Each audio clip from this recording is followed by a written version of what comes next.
여러분, 지금까지 열심히 하셨습니다. 너무 고맙습니다. 저는 진짜 고맙다는 말씀을 드립니다. 작년에 60개 등록이 된 것이 이제 올해 와가지고 그 부단한 노력 아래 1000개소가 넘었다는 것은 누가 봐도 대단하다. 그런데 앞으로 저는 여기에서 쉬지 않을 겁니다.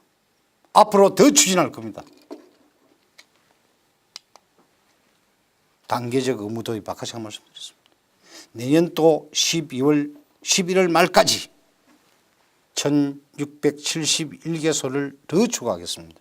이건 의무입니다. 그런데 자율 품목이 업소가 더 많을 겁니다. 여러분 아시죠? 우리나라의 식품 제조업소가 총 26,000개라는 것. 그리고 기타 판매업소가 상당히 많다는 것. 내년에 500제곱미터 대상이죠. 1565개소가 제일 많은 거죠.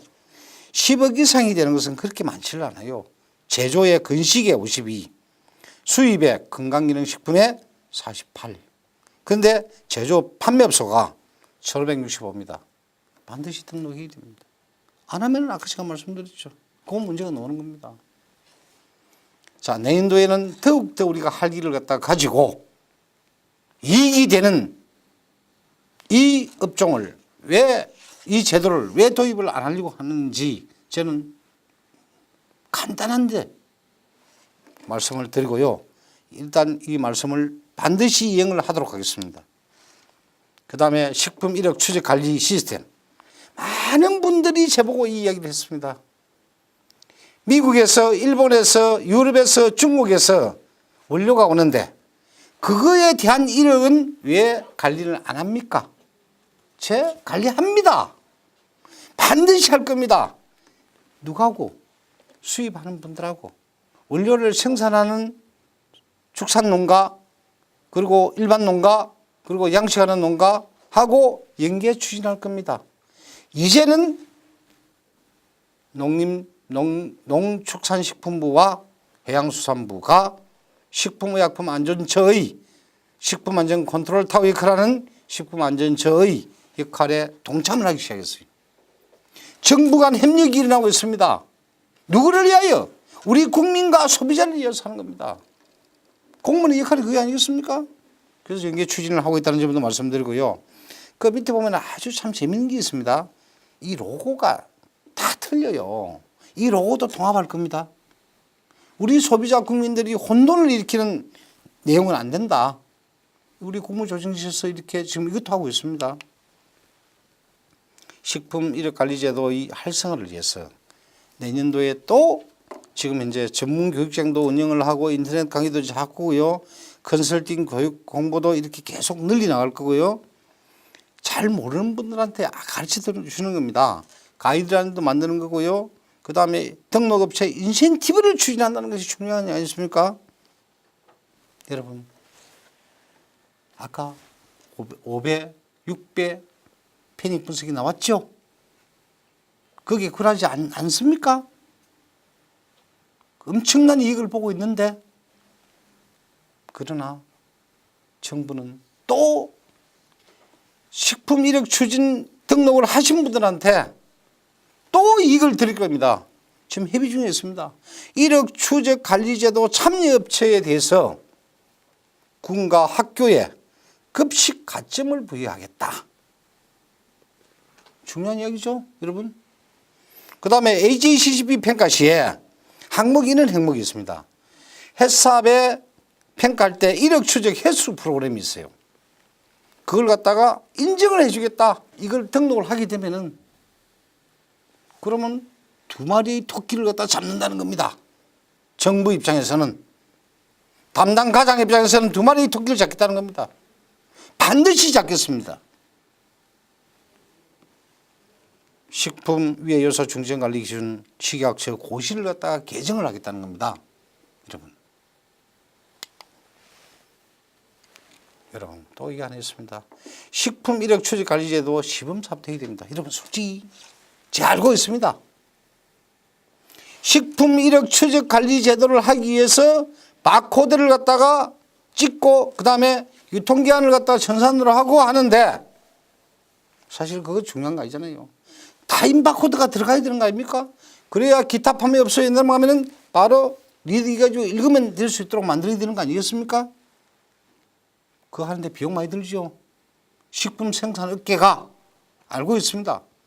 한 8천만 원 정도 든다고 알고 있습니다. 그 부분도 시범 사업을 해가지고 해보자라고 생각은 하고 있습니다. 다만 많은 분들이 이야기합니다. 대기업은 정부가 보조하는 게 안 맞다라는 얘기를 하는 겁니다. 그리고 편익 분석해 보니까 그렇게 많이 이익이 나오는데 정부가 돈을 투자를 한다. 중소기업은 몰라도 그거를 안 받는 거 아니냐 하는 의견이 있습니다만 열심히 노력하겠습니다. 시범 사업을 좀 해보겠다. 지금은 제가 볼 때는 시범 사업으로 가야 될 상황은 아닌 것 같아요. 지금은 이미 1000개가 등록했습니다. 지금 내년부터는 10억입니다. 여무도 경험하는 게 10억을 하는 데는 상당히 그 비용이 한 라인에 8천만 원이 그랬으니까 그 부분은 생각을 좀 해야 되는데 심사숙고해야 됩니다. 정부 예산을 그렇게 쓰면 안 되는 거 아니냐 하는 분들의 얘기가 많이 있습니다. 자, 이렇게 되면은 대한민국의 식품 1억의 모습은 어떻게 변할까요? 상당히 많은 변화가 있을 겁니다. 여러분, 제가 지금까지 말씀드린 내용은 1억 추적의 기본 방향, 등록 방법, 법적 행정처분 방법, 그 다음에 얻어지는 이익, 그 다음에 우리가 지금까지 계획을 수립해 가지고 운영하고 있는 내용, 그리고 우리 식품업계에서 열심히 한 내용에 따라 등록이 1000개소 이상이 되었다는 점, 정부는 농축산식품부와 해양수산부와 컨트롤 타워 역할을 하는 식품의약품안전처가 협력하여 해법을 잘 하고 있다고 말씀드렸습니다. 만약 이 내용이 그대로 계속 지켜져 나간다면 앞으로 대한민국의 식품 1억 추적의 모습은 어떻게 변할까요? 지금 상당히 많은 관심을 가지고 있습니다. 미국과 일본과 EU는 한국은 한다면 하는 국가입니다. 마찬가지 식품 1억 추적 시스템도 세계에서 1등이 될 겁니다. 맞죠? 여러분 들어보셨죠? 여러분들은 다 아시잖아요. 외국의 시스템을. 그러나 한국은 그렇게 가는 겁니다. 앞으로 식품 1억 추적 시스템은 우리가 수출 국가가 될 겁니다. 컨설팅하는 국가가 된다는 겁니다. 앞으로의 우리나라의 모습은. 이제 기술을 수입하는 국가가 아니죠. 이것도 기술이거든요. 이게 창조경제 아닙니까 여러분? 1년 동안에 이렇게 많은 창조의 발전을 했다면 앞으로 대한민국의 식품 1억 추적 시스템은 발전하겠죠. 그래서 제가 말씀드린 국내 산업이 경쟁력이 강화된다. 여러분 두려워하지 마십시오. 이 나라는 분명하게 살게 되어 있습니다. 식품 안전 강국으로 삽니다. 소비자와 정부가 산업체가 이제 뭉쳤습니다. 식품의약품 안전처를 중심으로 뭉쳤습니다.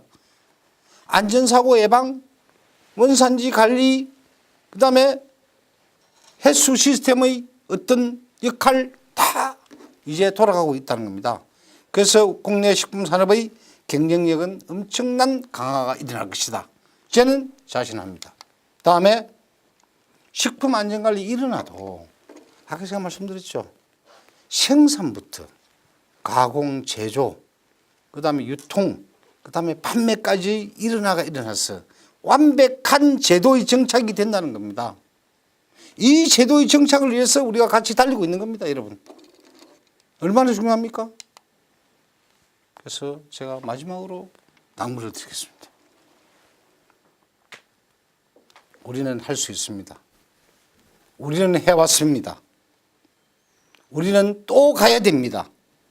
식품 1억 추적 관리제도 많이 물론 딴 정책도 있겠지만 우리 식품에 있어서의 중요한 점은 미국도 못하는, 유럽도 완벽하지 못하는, 일본도 완벽하지 못하고 중국은 태동도 못하는 이런 제도가 대한민국에 도입해가지고 빠른 시간 내에 정착이 될 수 있도록 우리는 다 같이 노력해야 됩니다. 그래서 우리는 식품안전 강국이 되어야 합니다. 여러분 맞죠? 감사합니다.